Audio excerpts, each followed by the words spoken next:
Now that the Stanley Cup final is over and the NHL offseason has officially begun, NHL speculation has begun surrounding the NHL's biggest stars, and there is no star bigger than Connor McDavid.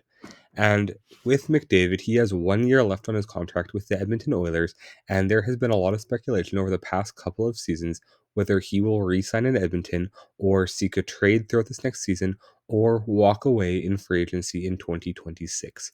He has only 1 year left on an 8 year, $12.5 million per year contract that he signed 7 years ago, and he'll be looking for upwards of $14 million a year come his next contract. And with the NHL's salary cap expanding, there will be a lot of teams willing to pay a superstar of his caliber that kind of money.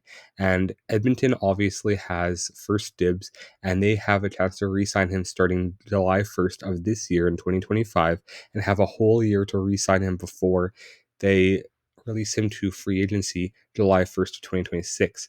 But there's a huge question of whether McDavid will want to resign in Edmonton. And with McDavid, there's a lot of factors that go into his decision. And one of them was Leon Draisaitl re-signing with Edmonton.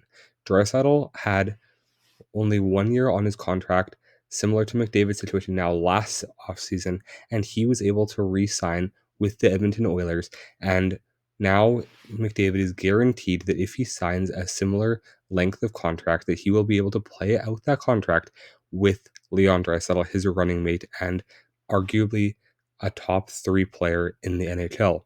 And that will impact McDavid's decision a lot going forward, as well as the fact that Edmonton has been to two consecutive Stanley Cup finals.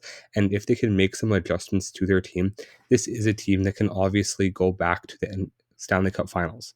And if Florida is weaker next year, or if Edmonton gets better, they have a legitimate chance to win a Stanley Cup. There's not many situations in the NHL that are better for McDavid to go to if he wants to win a Stanley Cup. And potentially the only better situation for him would be to go to Florida. And that idea is absolutely ridiculous, especially if they're looking to resign him, because they don't have a lot of cap room anyways, and they're looking to resign their own players such as Sam Bennett and Reinhardt.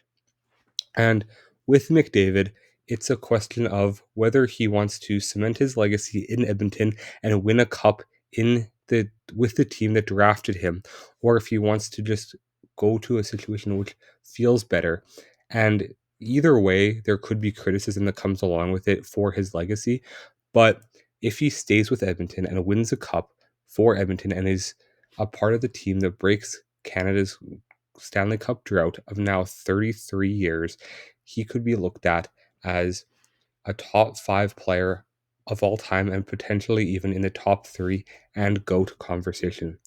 And for McDavid, there's a lot of different circumstances that come into this decision going forward, but most analysts and people in the media and people close to McDavid are thinking that he will re-sign with the Edmonton Oilers come either this summer or next offseason.